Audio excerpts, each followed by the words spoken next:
Aquela palavra que é terrível de se falar em qualquer ocasião, principalmente ao vivo, aquela que começa com F, é o início da frase que diz assim: F, vamos deixar que todos possam falar palavrão na sala de aula. Esse é o título usado pelo escocês Gordon Cairns em um artigo publicado em uma revista, defendendo que o professor também possa xingar o aluno. Gordon, que é um professor do ensino médio em Glasgow, ele afirma que o palavrão já é parte do cotidiano dos alunos. Eles ouvem xingamentos na TV, na escola e até os próprios pais.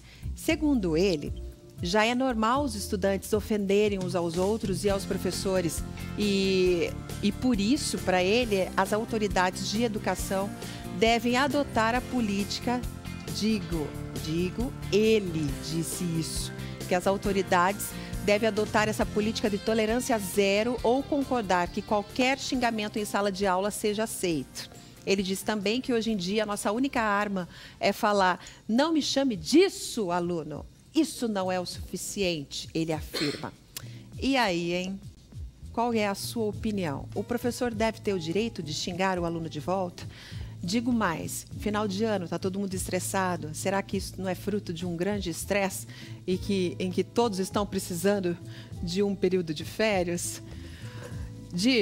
Vou começar com você, tá? Sim. Você, como professora, nesses seus anos todos de carreira, deve ter escutado muito xingamento dos alunos, né? Bastante xingamento, falta de respeito, falta de gentileza. Porque gentileza, quem gera gentileza é troca. É gentileza. É gentileza, né? E a falta de limites, principalmente dos alunos, é fora do comum. Antigamente não era tanto assim, agora cada vez mais está aumentando. Você já sentiu vontade de xingar teu aluno de volta? A gente tem vontade, mas não pode, né? Não pode. A gente tem que segurar firme, tem que ter aquela classe toda, porque nós estamos ali, afinal de contas, é educação. Né? E aí, Valéria? Então, a Gil está colocando uma situação assim, extrema, né? Que acontece nas salas de aula, e nós sabemos disso. Mas do outro lado da situação tem lá o aluno que está proferindo lá os xingamentos, mas tem o professor, que naquele momento ele é o educador e ele é o adulto responsável. E aí, quando nós temos crianças e adolescentes, nós temos uma proteção grande do Estado sobre essas crianças e adolescentes, através da legislação, inclusive.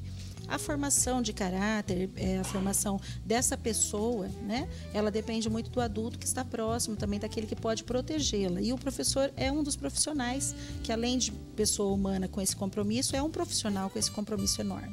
Ô, Simone, o professor precisa de uma ajuda aí? Tratando de Precisa. psicologia, para conseguir vencer esse impulso, muitas vezes? Ele precisa de ajuda para aprender a administrar o estresse. Porque as relações interpessoais não são fáceis. Requer muitas habilidades.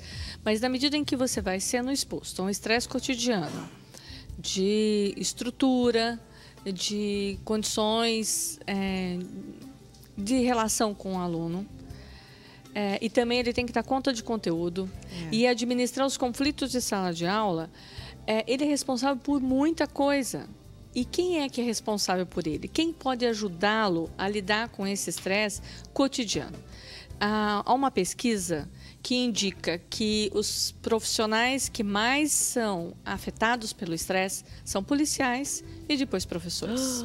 Você concorda, Gil, com isso? Concordo plenamente. Qual que foi o máximo do seu estresse que você já passou até hoje? São vários, né, que a gente passa, porque ainda mais chega final de ano, a gente está já naquele limite, porque envolve muita coisa em final de ano. Dar conta do conteúdo, que você tem que terminar o conteúdo, provas, recuperação, festas que tem de final de ano. Então, é só o professor. É ensaio, teatro e etc, etc. É muita coisa. Vamos nos colocar no personagem do professor. Aguentar tudo isso, esse acúmulo de trabalho, né? Porque não é fácil ser professor, a gente sabe disso. Tem que montar plano de aula e etc e tal. São várias coisas. Não é só montar o plano de aula. Ele tem que dar a aula e depois as atividades que ele propõe em sala de aula, ele tem que levar para casa para corrigir. Isso. E ele ainda tem que cuidar dos filhos dele, da casa dele. Esse trabalho extra que leva para casa, nem sempre remunerado. E ainda tem que aguentar o aluno xingando em sala de aula. E muitas vezes cuidar dos filhos dele e dos próprios alunos que passam a ser quase filhos, porque as famílias às vezes não têm estrutura e estão ali à margem do risco social de tal forma que ela, quando você disse, né, que era grave assim, porque é um recorte da sociedade que vem para dentro da sala de aula. Então, toda aquela gravidade que a gente vê de violência na sociedade, ela vai desembocar na sala de aula. E o professor tem que dar conta dos seus afazeres da educação formal, vamos chamar assim, prova, avaliação, atividade de casa, tudo. E essa educação que viria da casa, das famílias, ele acaba tendo que assumir também. Na verdade, o professor é pai, mãe, vô, tio, tia, né? Acolhe mesmo, como se fosse filho mesmo da gente, né? Porque a gente convive muito tempo, às vezes até mais do que o próprio pai e a mãe. Né? E daí esse professor que não recebeu uma ajuda para administrar seu próprio estresse, né, acaba tendo síndrome de burnout, que o significado é pavio apagado. Ele passa a não conseguir mais produzir, ele não consegue mais entrar em sala de aula. Nossa. Então, tem muitos que estão afastados por não conseguir mais estar à frente de uma atividade tão estressante. O grau de violência tem crescido, não é só xingamentos, é mais que isso. Nós temos aqui em Londrina várias matérias falando da violência em sala de aula, em que os alunos não só se agridem, mas agridem também os professores. Então, é grave o que nós estamos vivendo, a gente precisa ter um olhar diferenciado, que o xingamento que esse professor escocês está propondo tem um viés cultural, a gente tem que considerar isso sim, que provavelmente tem outras variáveis que precisa entrar nessa análise, mas o xingamento é o menor. Das agressões, né? É a menor das agressões. E quando você fala quem cuida do professor, muitas vezes o professor é o suporte da avó, que ficou com vários netos cuidando, o professor é o suporte de um pai, de uma mãe que estão em crise no casamento, de um problema de alcoolistas na família. O professor ele não tem uma equipe que possa dar suporte para ele quando ele precisa, e ele acaba tendo que dar daquele que ele não tem para ainda sustentar essas situações. E hoje a gente está aqui como uma equipe multidisciplinar, assim, exato. E quem que faz esse apoio em volta do professor? Pois é. E muitos casos de abuso sexual das crianças, quem detecta é o professor. Sim, a grande maioria. Isso aqui em Londrina já é comprovado.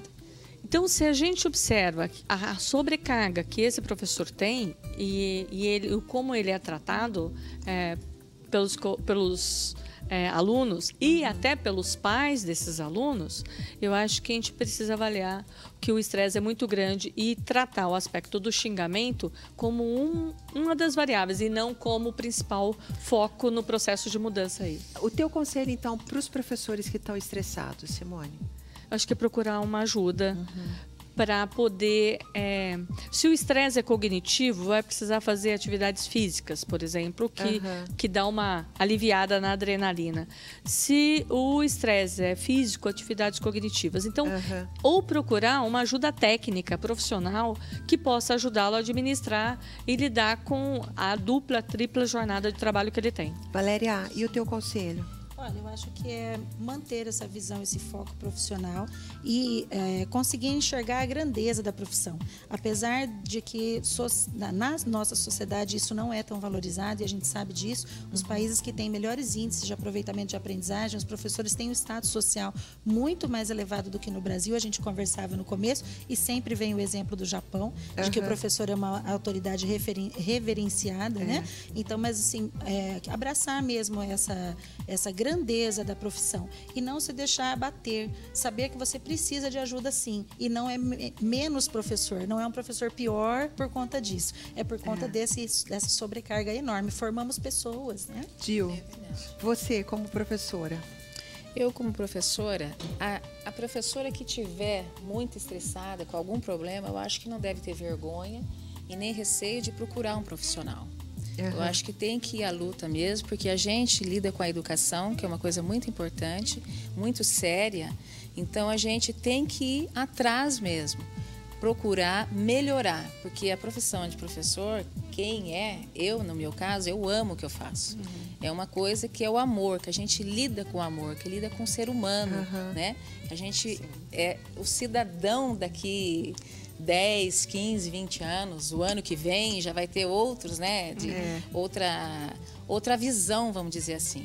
Então, eu acho que tem que procurar sim, ajuda, né? Ajuda, se tem algum problema. Meninas, ficaria a tarde toda batendo papo aqui, né?